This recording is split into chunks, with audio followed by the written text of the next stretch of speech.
"You are far too young to waste your life on a widow like me," Evelyn Mercer said, though the words hurt her more than she wanted him to know. Jesse Rowan stood across from her beneath the fading Montana sky, his hat held loosely in one hand. He did not look embarrassed. He did not look uncertain. He only smiled in that quiet way of his and said, "Maybe other people see your age first, Evelyn. I don't. To me, you're perfect." 3 months earlier, she had almost refused to let him through her ranch gate. At 42, Evelyn believed the part of her life that belonged to love had ended when she buried her husband, Thomas. Nearly 4 years had passed since then, but Cedar Ridge still treated her as if she were expected to wear mourning forever. She had no children, no brothers nearby, and no family willing to leave the East and help her manage a struggling cattle ranch in the Montana Territory. That meant every broken fence, every sick calf, every late bill, and every storm belonged to her alone. The previous winter had been brutal. Snow covered the lower pasture before Thanksgiving and stayed until the middle of March. Cattle wandered through deep drifts, searching for grass that was buried beneath ice. Evelyn lost 9 cows and 3 calves before spring. For a large cattle company, that would have been painful but manageable. For Evelyn, it was enough to leave her counting every dollar in the feed account and every animal standing in her fields. She had survived because she had learned to do work people in Cedar Ridge said a woman should not have to do. She repaired rails. She helped deliver calves. She hauled water when the well pump froze. She rode fence lines alone in weather that kept stronger men near their stoves. Every time someone suggested she sell the ranch, she gave the same answer. No. The ranch had belonged to Thomas, but after 4 years of fighting to keep it alive, Evelyn knew it belonged to her too. That was why she watched the young cowboy carefully when he rode up the lane one April morning. He was tall and lean, with dark hair under a weathered brown hat and a face burned by years of open sun. His horse was a chestnut gelding covered in trail dust. Jesse dismounted outside the gate instead of riding straight through it. "Mrs. Mercer?" he asked. "That depends who is asking." "Jesse Rowan. Heard at the Cedar Ridge Mercantile that you might need another hand through calving season." Evelyn folded her arms. I also heard that same promise from 2 young cowboys last year. One lasted 6 days, the other disappeared after payday." "I'm not either of them." "You're young." "I've noticed." Evelyn almost smiled but stopped herself. "I need someone who works before sunrise and sometimes after midnight." "That sounds like ranch work." "And I cannot afford a man who spends half his wages drinking in town." "I don't drink much." "Much?" Jesse gave a small shrug. "Enough to know I'm bad at it." That time she did smile. She gave him 1 week. He proved himself before the 3rd day was over. A young cow went into labor after midnight and something was wrong. Evelyn found her lying in the barn, exhausted. The calf turned badly inside her. She called for Jesse, expecting confusion or panic. Instead, he appeared carrying rope, clean cloth, and a bucket of warm water. "What do you need?" he asked. Evelyn looked at him. Most young men she hired tried to prove they knew more than they did. Jesse did not. "I need you to keep her still while I turn the calf." He nodded. "And if she kicks?"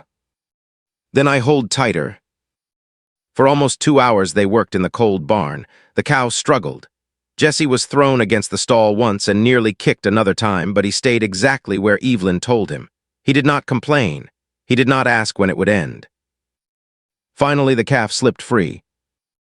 For several frightening seconds, it did not move. Evelyn rubbed its chest while Jesse crouched beside her. "Come on," she whispered. The calf coughed. Then it breathed. By sunrise, the little animal was trying to stand. Evelyn sat against the stall wall with straw in her hair and exhaustion in every bone. Jesse sat several feet away, his shirt stained and one sleeve torn. "You never tried to tell me what to do," she said.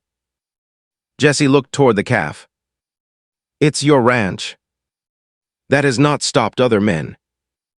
You knew what you were doing." Evelyn studied him for a moment. You're younger than most men who say things that sensible. I'll try not to make a habit of it. Her laugh came without warning. It felt strange. She had almost forgotten what her own laughter sounded like. That morning, she told Jesse the week-long trial was over. You can stay through the season. He smiled. Yes, ma'am. There was an empty chair beside Evelyn's kitchen window. It had belonged to Thomas. For 4 years, nobody had sat in it. Jesse noticed. He never asked about it, and he never used it. Each evening when Evelyn invited him inside for supper, he sat on the wooden bench along the opposite wall, even though Thomas's old chair was closer to the fire. One evening, Evelyn finally said, "You know you can sit there." Jesse glanced toward the chair. I know. It is only furniture. Maybe. She frowned. What does that mean? Jesse rested his arms on the table. It means some things stop being ordinary after somebody is gone. Evelyn said nothing. Jesse continued, I figured if you ever wanted someone sitting there again, you'd say so. That answer stayed with her long after he returned to the bunkhouse. As spring moved toward summer, Jesse became part of the ranch almost without either of them noticing. He fixed the back door that had refused to close properly for 2 years. He repaired a leaking section of the barn roof. He showed up at the kitchen before dawn each morning and somehow always reached for the coffee cup Evelyn had already placed beside his plate. His horse, Buck, learned how to lift the new gate latch Jesse had installed. Evelyn watched the animal push the gate open with his nose one afternoon. Your horse is a thief. Jesse looked offended on Buck's behalf. He's intelligent. He escaped. He understood the mechanism. He escaped. Jesse sighed. Fine, he is an intelligent thief. Evelyn laughed again. It was happening more often now. Jesse was not perfect, and she was secretly glad of it. One afternoon, he decided to make cornbread while Evelyn was checking cattle. When she returned, she found a pan of something so hard she could barely cut it. She tapped a piece against the table. I could replace a missing fence post with this. Jesse took the piece from her and bit into it. It needs butter. It needs a blacksmith. He ate 2 pieces anyway. By June, they had developed habits neither had planned. Evelyn left coffee for him before sunrise. Jesse carried extra water when they rode the south pasture because he knew she always forgot her own canteen. She hummed while baking bread. He pretended not to notice. She always cut pie badly and somehow gave him the larger piece. One evening, he looked at the 2 slices. You did that again. Did what? Gave me the bigger piece. I cannot cut pie evenly. You've been running a cattle ranch alone for 4 years, but pie defeats you. Every person has a weakness. Jesse smiled and ate it. Their first real conversation about something beyond ranch work happened beside the north fence late one June evening. The sun was dropping behind the mountains, turning the sky orange and purple. They had finished checking a broken section of wire and were walking their horses back toward the ranch. What did you want before this? Jesse asked. Evelyn looked at him. Before what? The ranch, marriage, all of it. Nobody had asked her that question in years. She thought before answering. I wanted to see the Pacific. Jesse looked surprised. You? What is that supposed to mean? You seem like someone who was born knowing exactly where she belonged. Evelyn looked toward the mountains. I was. She told him about a small wooden box she still kept in her bedroom. Inside were flower seeds her mother had given her when Evelyn was 17. Her mother had told her to plant them somewhere beautiful after she had traveled enough to know where she wanted to stay. I never planted them, Evelyn said. Why? Life happened. Jesse was quiet. Then he said, life is still happening. The words struck deeper than he probably intended. Evelyn turned toward him. And you, what did you want? Jesse's expression changed. For the first time since arriving, he looked less like the confident young cowboy who seemed able to handle anything. My father died when I was 13, he said. After that, my mother moved us from place to place. Every time we settled somewhere, something went wrong, lost work, lost money, lost a home once. He looked toward the ranch in the distance. I learned not to care too much about places. Because leaving hurt. Because staying did. Evelyn understood him then. She feared loving again because she had already lost someone. Jesse feared belonging because he believed everything eventually left. Two people afraid of opposite things had somehow found themselves walking the same road. By early July, calving season was nearly finished. Jesse no longer had a practical reason to remain. Evelyn knew it. So did he. One evening, she found him outside the barn holding his saddle. For one terrible second, she thought he was leaving. Instead, he placed the saddle down. I need to tell you something. Her heart began beating harder. Jesse removed his hat. I could find work somewhere else now. I know. I've had 2 offers. Evelyn forced herself to remain calm. Then you should take whichever one is best. I don't want either. She looked at him. Jesse stepped closer. I stayed because of you. Evelyn's breath caught. He continued before she could stop him. I know I'm young. I know this town will have plenty to say about it. I know you had a husband you loved, and I'm not trying to replace him. Jesse, I'm not asking you to answer tonight. Then what are you asking? Nothing. His voice softened. I just couldn't leave without telling you the truth. Evelyn looked at the young cowboy standing before her and felt something she had spent 4 years trying not to feel. Hope. And it frightened her more than any winter storm ever had. For several days after Jesse told her the truth, Evelyn did what frightened people often do when something good comes too close. She tried to find reasons it could never work. She reminded herself that she was 42 and Jesse was 25. She remembered the gray beginning to show near her temples and the way her hands had grown rough from years of ranch work. She imagined him 10 years from now, still strong and young, looking across the table at a woman entering her 50s. The thought made her heart tighten, because somewhere beneath all her fear was the truth she did not want to face. She wanted him to stay. One morning, while they were repairing a fence near the east pasture, Evelyn finally asked the question that had been troubling her most. Do you ever think about children? Jesse stopped tightening the wire and looked at her. Evelyn kept her eyes on the fence.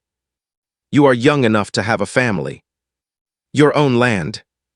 A wife closer to your age. Someone who could give you things I may not be able to give you. Jesse was silent for a moment before setting down the pliers. Of course I've thought about those things, he said. I'd be lying if I told you I never had. Evelyn's chest tightened. Jesse continued, but thinking about one kind of life doesn't mean I want it more than the life standing in front of me.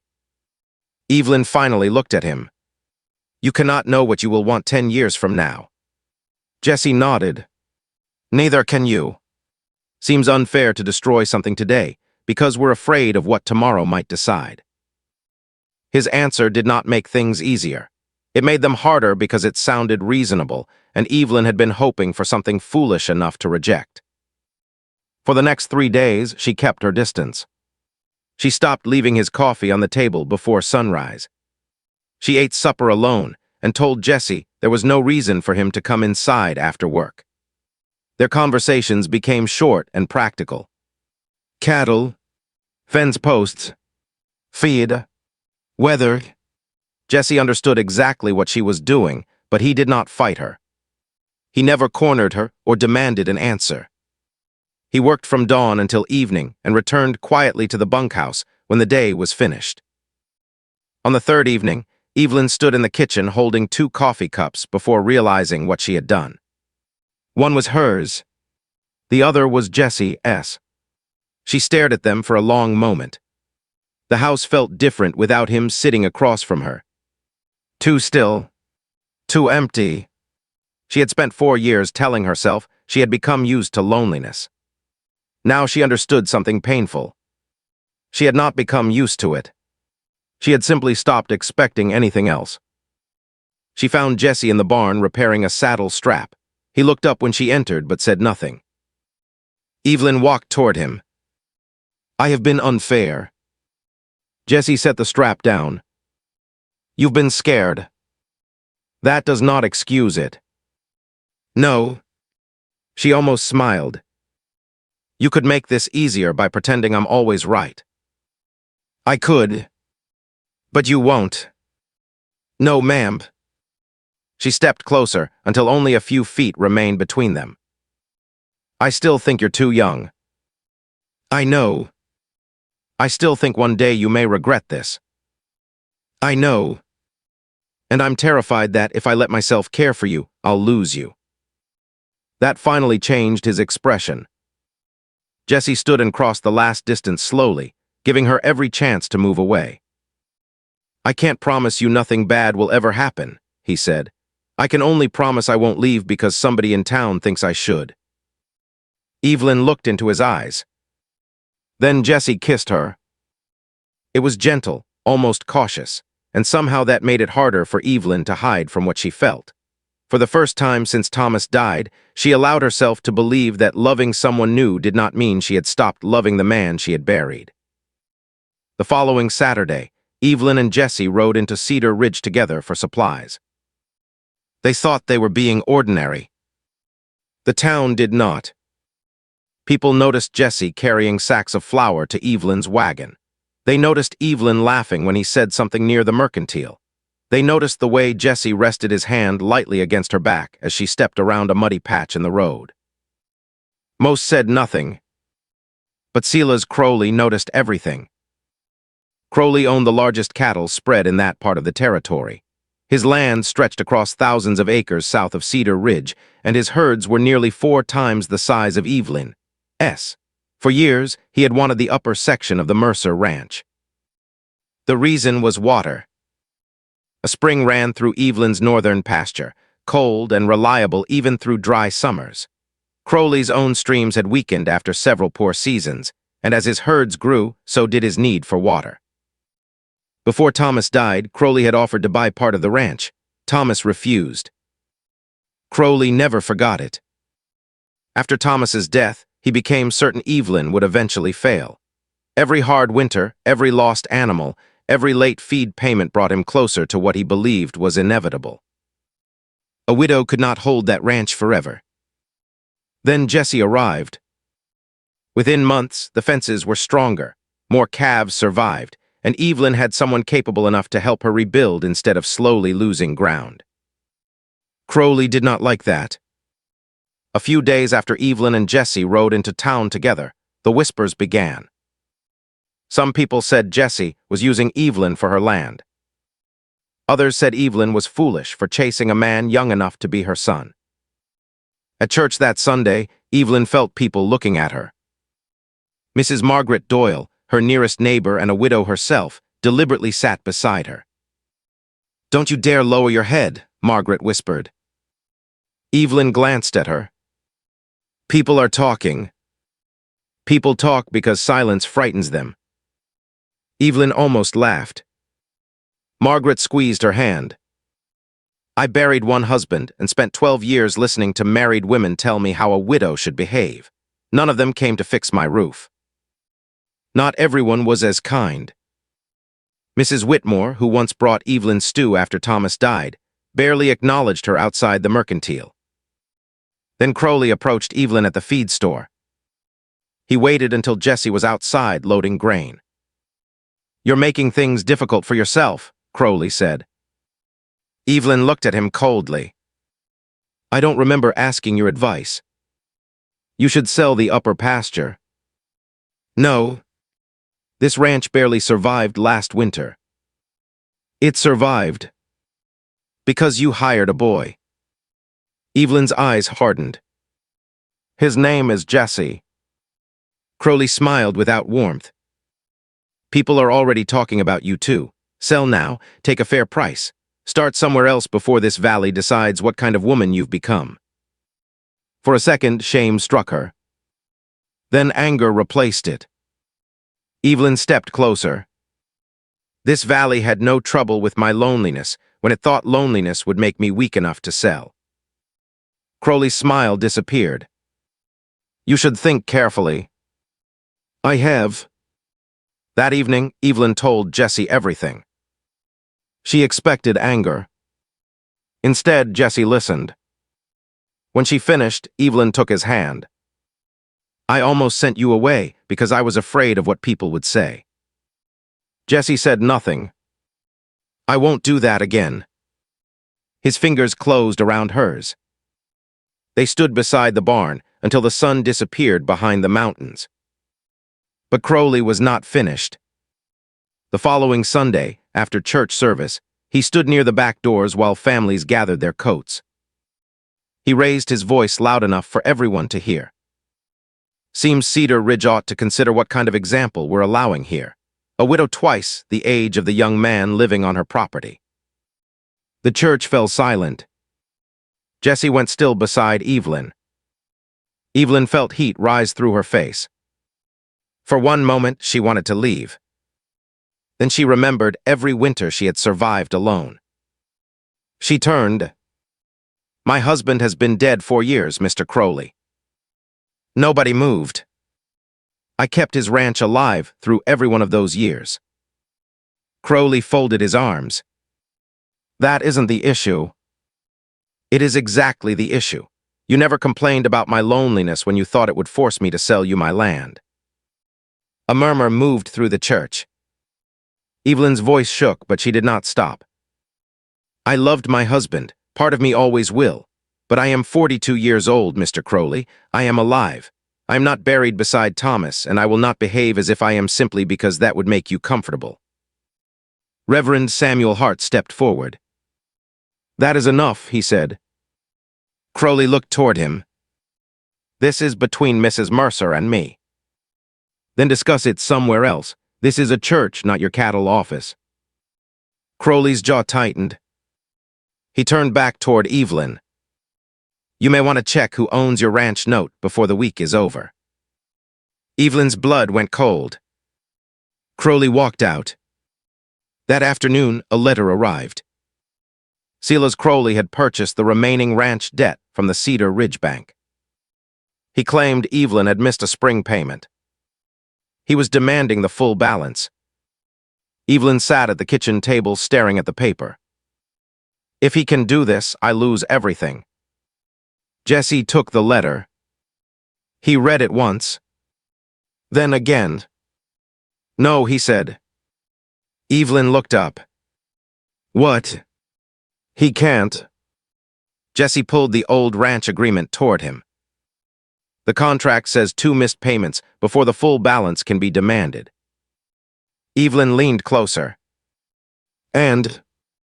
You didn't miss 2. I didn't miss 1. Can you prove it? Evelyn froze. Then she rushed upstairs. Minutes later, she returned carrying Thomas's old account ledger.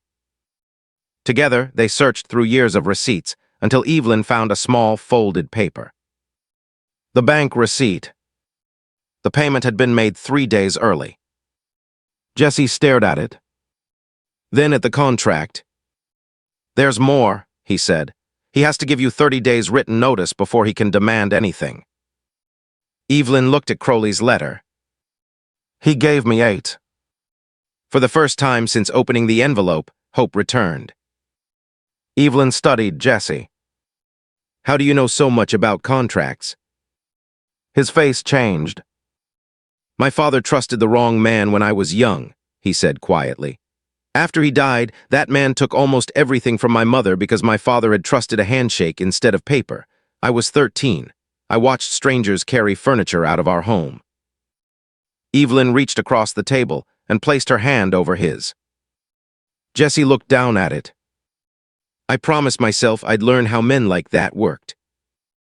Evelyn looked at the receipt, the contract, and the demand letter spread across the table. Then maybe Crowley picked the wrong widow. Jesse finally smiled. And the wrong cowboy. 2 mornings later, before sunrise, they loaded the wagon and started toward the county seat. They were going to find a lawyer. And for the first time, Silas Crowley was about to discover that Evelyn Mercer was no longer fighting alone. The road to the county seat took most of the day. Evelyn and Jesse left Cedar Ridge before sunrise, carrying the ranch papers, Thomas's old ledger, the bank receipt, and enough food for 2 days. Neither spoke much during the first few hours.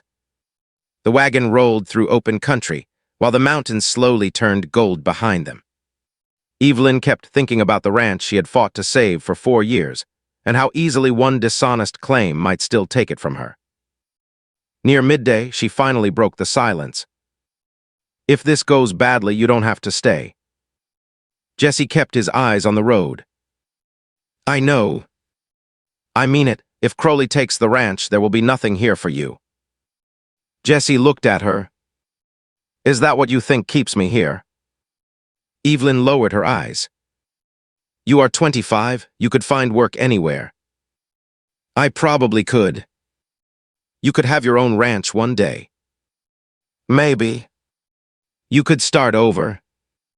Jesse was quiet for a moment. "I've been starting over my whole life." The wagon continued forward. "When my father died, I learned to leave before a place had the chance to mean too much. Every time something felt like home, I expected it to disappear." He looked toward her. "I don't want to live that way anymore." Evelyn swallowed. "What if this place disappears anyway?" "Then I'll still be here when it does." That answer followed her the rest of the way. They reached the county seat late that afternoon and found a lawyer named Henry Caldwell, an older man with silver hair, tired eyes, and an office packed with more books than Evelyn had ever seen in one room. Caldwell listened without interrupting as Evelyn explained everything. Then he examined the ranch note. He examined Crowley's letter. Finally, he examined the bank receipt. "This payment is valid," he said. Evelyn leaned forward. "So Crowley lied." "I would say he made a claim he cannot prove." Jesse pointed to the contract. "And the notice?"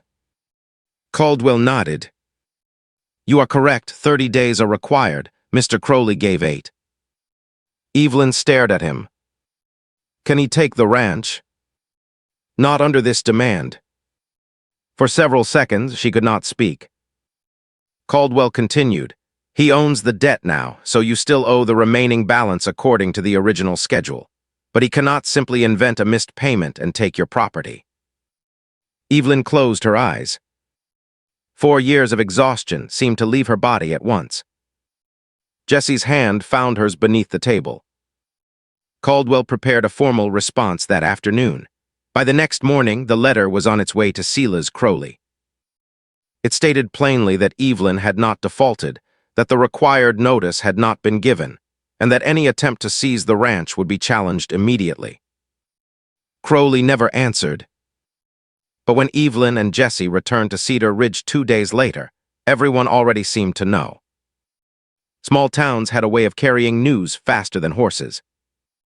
Crowley stopped speaking about Evelyn's ranch in public. He stopped approaching her at the mercantile. He even stopped looking toward her after church.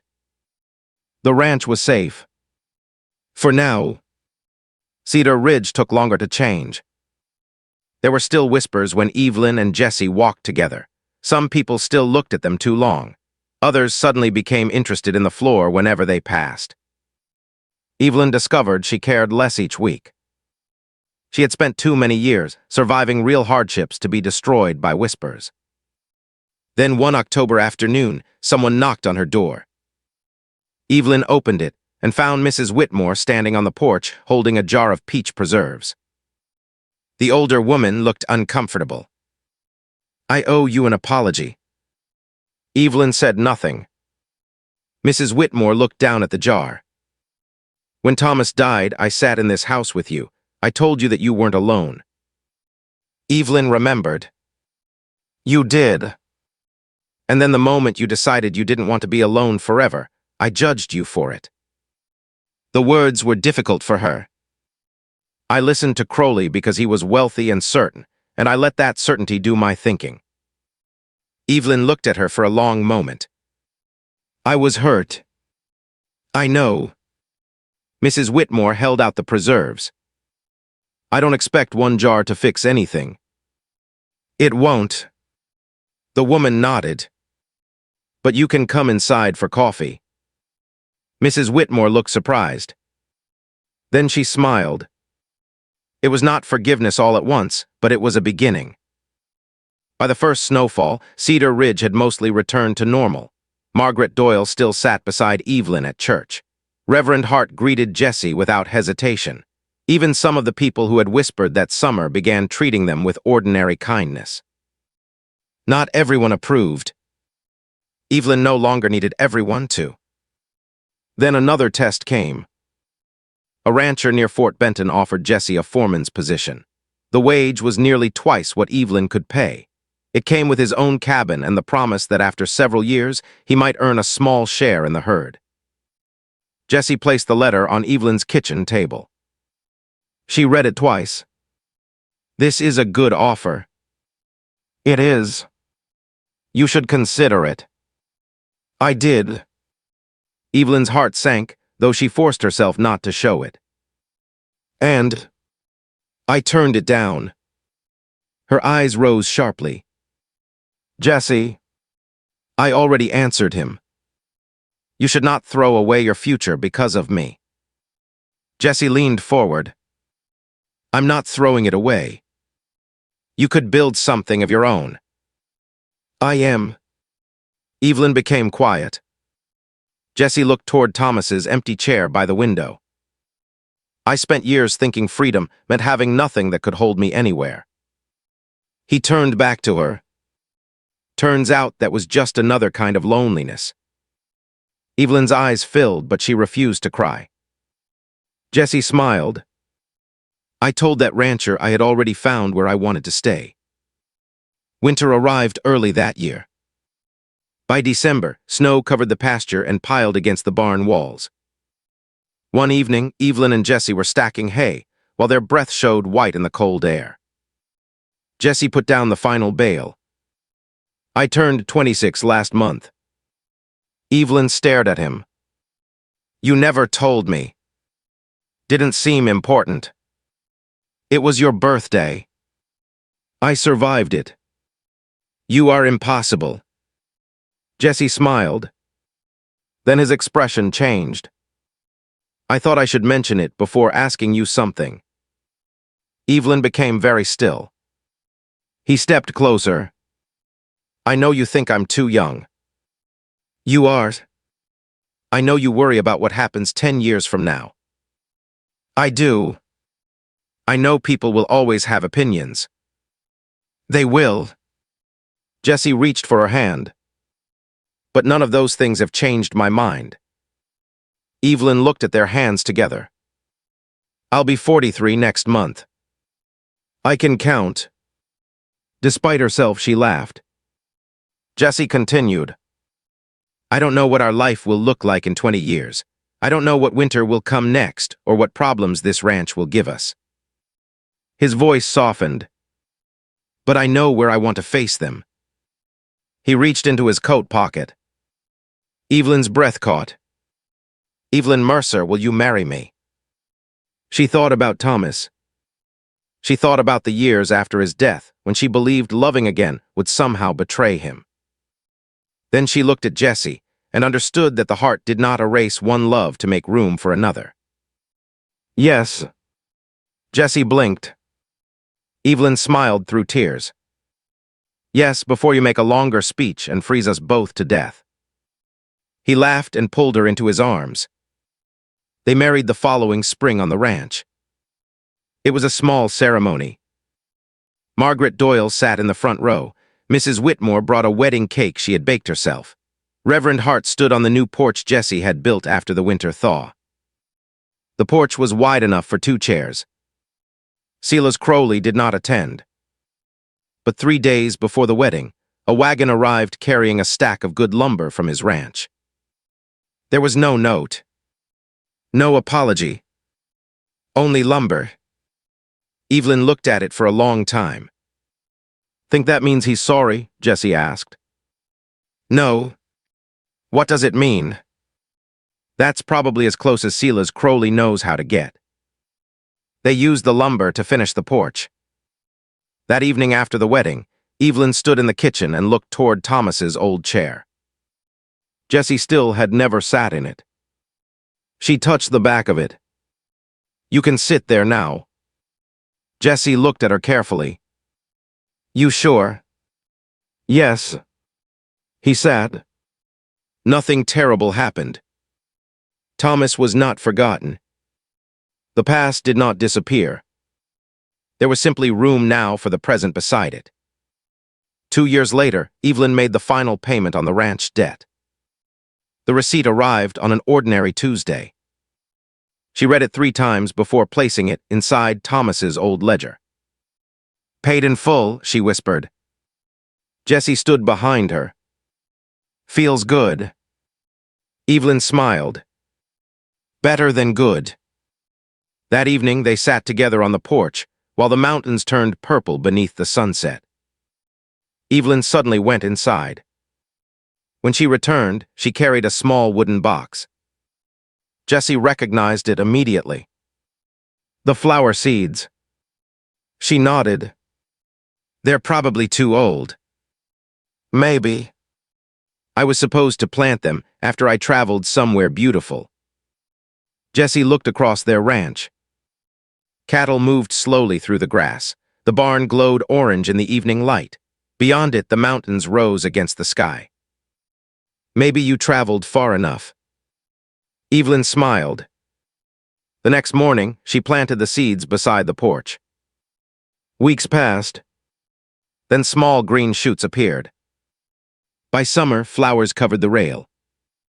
Evelyn had once believed her life ended at 42 because the man she loved had died. Jesse had once believed the safest way to live was never to belong anywhere long enough to lose it. They were both wrong. Love did not ask Cedar Ridge for permission. It did not care that she was older or that he was younger. And the bravest thing they ever did was not choosing each other once. It was waking every morning afterward and choosing to stay.